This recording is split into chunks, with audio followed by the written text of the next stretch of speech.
Welcome to Shri Lalitha YouTube channel. Good morning అండి. ఈరోజు recipe వచ్చేసి ఎగ్స్ టమాటా కర్రీ చేస్తున్నాను. ఒక 7 ఎగ్స్ ఉడకబెట్టానండి. పచ్చిమిర్చి, ఉల్లిగడ్డ కట్ చేసుకున్నాను. కాకపోతే ఇది టమాటా కర్రీ కాబట్టి కొంచెం పచ్చిమిర్చి ఎక్కువ వేసుకోవాలండి, బాగుంటుంది. ఎండుకారం కంటే కూడా పచ్చిమిర్చి కారం బాగా టేస్ట్ ఉంటుంది. ఒక ఉల్లిగడ్డ కూడా కట్ చేసి పక్కన పెట్టుకున్నానండి. కొంచెం కొత్తిమీర అండి, కొంచెం కొత్తిమీర,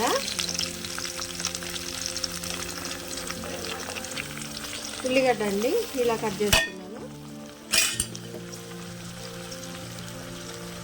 పసుపు. ఇవి గోల్డ్ కలర్ వచ్చేదాకా వేగిన తర్వాత అప్పుడే అల్లం వెల్లుల్లి పేస్ట్ వేసుకున్నా, అప్పుడే వేసుకోవద్దు.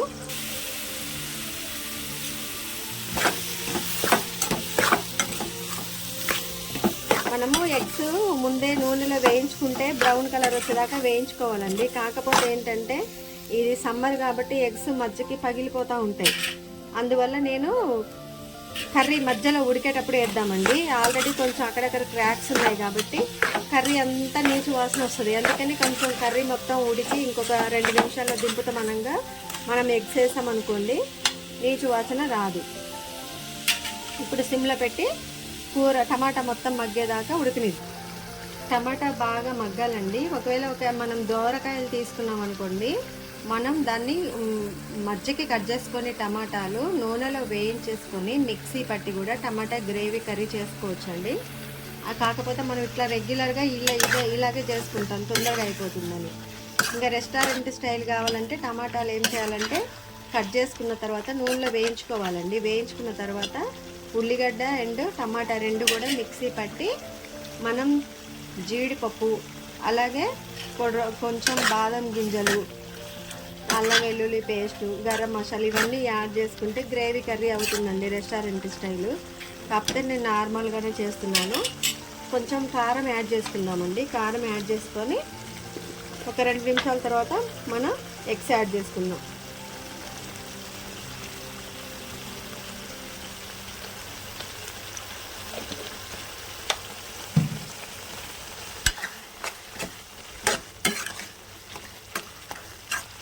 టమాటా కొంచెం ఉడకాలి, ఎందుకంటే ఎగ్స్ మధ్యకి కట్ అవుతున్నాయి కాబట్టి మళ్ళీ కొంచెం నీసు వాసన వస్తుంది. అందువల్ల టమాటా ఉడికిన తర్వాత వేసి గుడ్లు మరీ పొడిగా కాకుండా సిమ్లో పెట్టి జాగ్రత్తగా కలుపుకుందాం. ఎగ్స్ యాడ్ చేసుకుందామండి.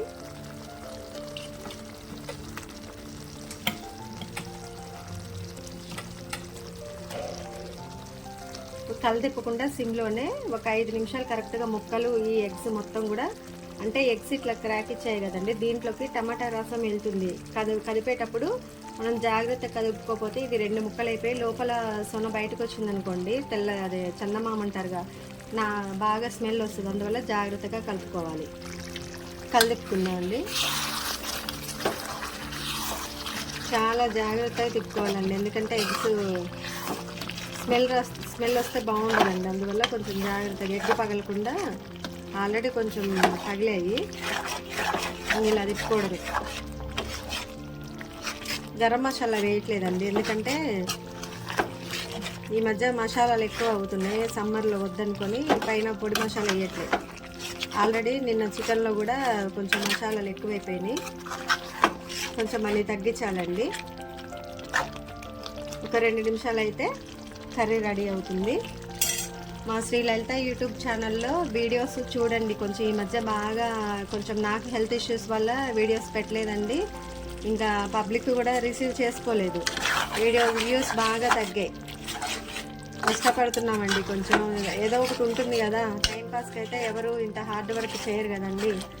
అలాగే ఇంకోటి ఏంటంటే ఎడిటింగ్ కూడా మనం అనుకున్నంత ఈజీ కాదండి. ఎడిటింగ్ కూడా కష్టమే. ఏదో యూట్యూబ్ చేస్తున్నారంటే టైంపాస్ చేస్తున్నారు, ఏదో పని పాట లేదన్నట్టు కూడా అనుకోవద్దండి, కష్టమే. ప్రతి ఒక్క యూట్యూబ్ వాళ్ళ వెనకాల కొన్ని ఏముంటారు, కొంతమంది మాత్రమే కొన్ని చేస్తున్నారా, వాటితోటి మనకు సంబంధం లేదు. మనకు కేవలం మనం లైఫ్లో సెటిల్ అవ్వడం కోసం మనకంటూ కొన్ని గోల్స్ ఉన్నాయండి. నా గోల్స్ని నేను ఇది చేయడం కోసం నేను యూట్యూబ్ చేస్తున్నాను. అది కూడా సొసైటీకి ఉపయోగపడే కదండి. Cooking, facts, educational videos. ఈ యూట్యూబ్ వెనకాల కొన్ని లక్ష్యాలు ఉన్నాయండి, ఎయిమ్స్. అవి ఏంటనేది నేను కొంచెం క్లిక్ అవ్వాలండి. క్లిక్ అయిన తర్వాత కంపల్సరీ లైవ్ ఇస్తాను. మళ్ళీ ఒక 2 నిమిషాలు మనం ఇట్లనే సిమ్లో పెట్టేసి ఈ టమాటా ఇంకా కొంచెం మగ్గాలండి, ఎందుకంటే వాటర్ వస్తుంది, బాగుండదు.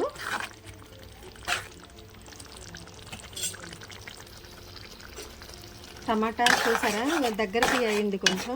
ఇంకా కొంచెం ఒక 2 నిమిషాలు అవ్వాలండి, ఎందుకంటే ఎగ్స్ మంచిగా లేకపోవటం వల్ల గట్టి కలదిప్పలేకపోతున్నా. ఇట్లా జాగ్రత్తగా తిప్పుకుంటా ఇంకొక 2 నిమిషాలు ఉంచుదామండి.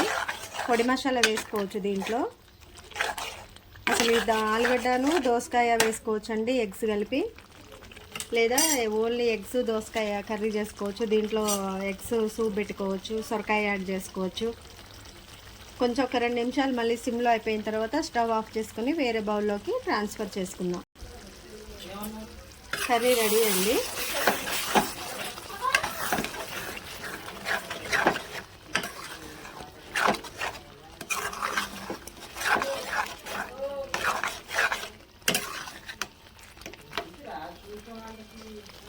కర్రీ రెడీ అండి. Please do like, share and subscribe my YouTube channel. మా ఛానల్ సబ్స్క్రైబ్ చేసుకోకపోతే చేసుకోండి. వీడియోస్ అన్ని లైక్ చేయండి. Thanks for watching.